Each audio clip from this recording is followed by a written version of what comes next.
And so, House of the Dragon Season 3 comes to a close with a fiery season finale that has people asking a lot of questions. One of them I think the fandom needs to ask itself is, was 4 episodes of setup worth it for this crazy ending? And I think the most important one has to be, were those butterflies really that toxic? I'm of course talking about George R.R. Martin's infamous blog post regarding how showrunner Ryan Condal was mishandling some of the stories, specifically with Helaena.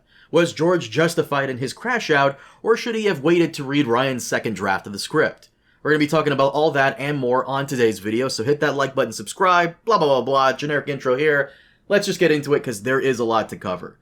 So, first and foremost, as always, did I like the episode? Yeah, I did. And the purpose of these things is to entertain, and that it did. I know whenever I like something, the mindless drones love to screech that it makes me a paid shill, and if so, do me a favor, remind HBO of that. They didn't seem to get the memo as they claim all the money on my videos. But of course, with House of the Dragon, there's the occasional leaps in logic and plot holes, but at the end of the day, we're watching a ridiculous fantasy show about dragons, not Citizen Kane. That said, let's go over the usual of what I liked and didn't like. Starting with Team Black. Rhaenyra specifically. Watching the episode a second time, I must say, it was a bit jarring seeing her patience slowly erode over the season and then vanish completely in this episode. I absolutely love seeing the cold and calculating person she became from the book, and it definitely is a step up from the careful and sympathetic side she'd shown throughout all of Season 2, but also, this is something that should have happened more and more throughout the season and not incremental.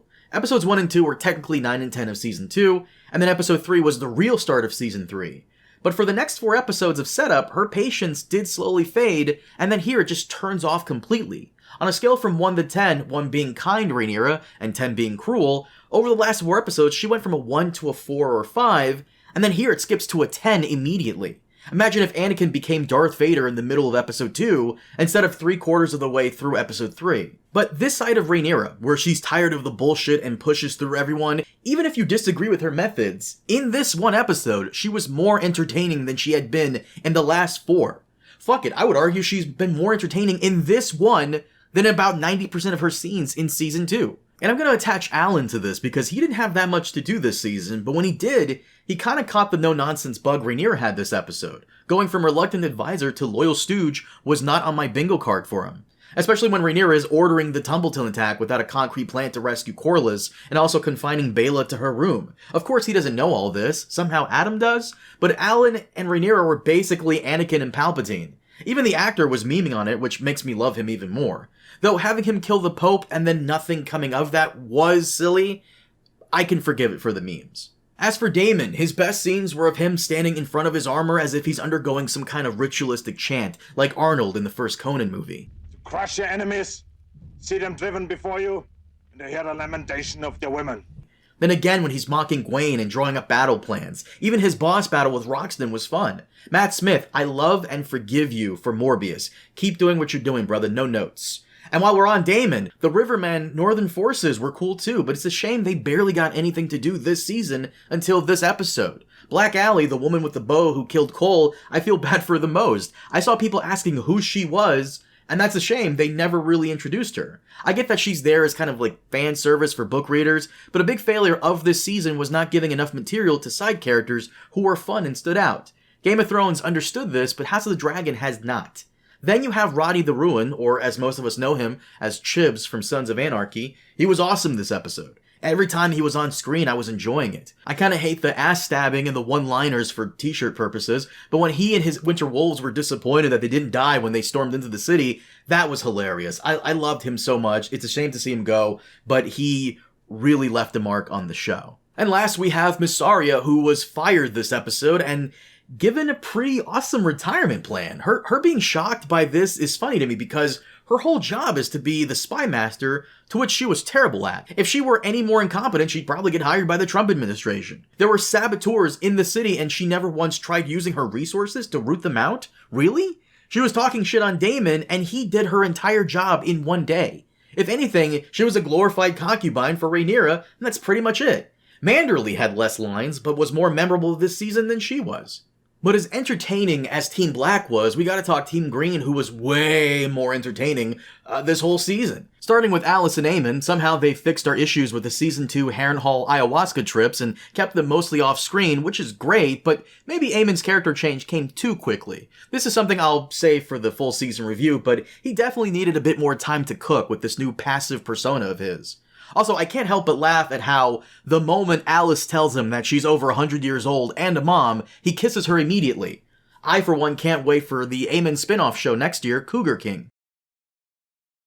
But Alys revealing this about herself, I like how they had a bit of ambiguity to it, as if she could be lying. Maybe she does have immortality, and if so, where was she during the events of Game of Thrones? If she's cursed to be in the surrounding area, then why wasn't she there when Tywin and then Robb's forces take over? Will she appear in the Aegon movie where Balerion scorches Harrenhal? And will Rhaenyra finally remember that she has 2 other kids she probably forgot about? Find out on the next episode of... Oh, that's right, they cut the episode short again. As for Aemond and Aegon meeting, I don't hate it. If anything, I hated Aegon's "I'm alive" delivery. It felt like a joke delivery. You know, the ones that actors do when they had a long day on set and they just make a joke out of that one take. It's usually in the credits or behind the scenes, but they decided to use it as the main take for some reason. I'm alive! Imbecile. Look, again, I don't hate this. I'm curious to see where they'll even go with it, but I feel as though Aegon probably should have stayed gone until next season to build up that hype some more through rumor and speculation on Rhaenyra's end, making her more paranoid about where he'll strike first, and then that ultimate reveal of where he was the entire time. If you know, you know.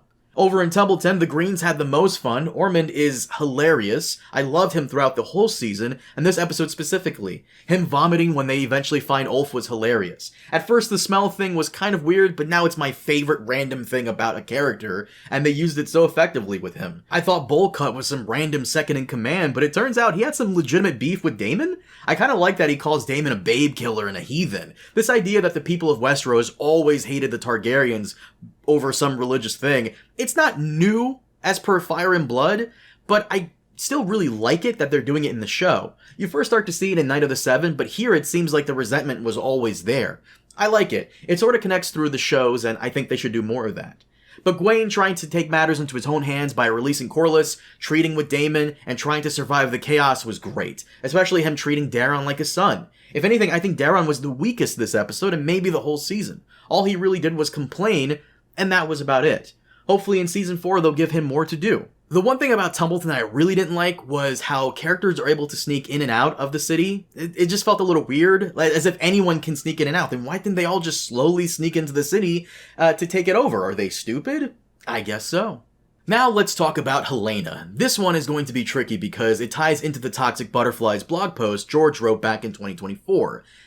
This is a difficult topic to discuss due to the nature of depression and how the majority of the fans are fiercely aligned with George and loyal to him, especially after his latest update, and how Ryan Condal is basically the new Dave and Dan in the fandom.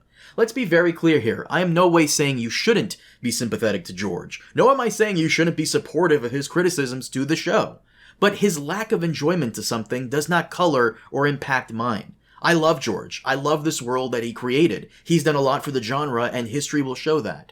But this is not a cult, nor am I his follower. Just because he has an opinion on something, it doesn't mean I'm going to adopt it too.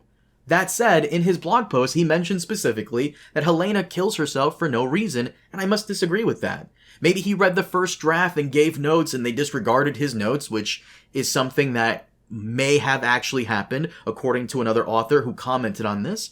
But I do think they did an adequate job of building up the ending to this character. The dragon dreams do not paint a clear picture of the end, but it does show her a glimpse of a terrible future, one she can't escape. On top of the loss of her child from last season and being separated from her daughter now, and the very real possibility of her next child being used as a pawn or worse, and you add the torture on that, both mentally and physically, it was too much for her. She even tells us this exact episode. Do you think not dying is all there is to life?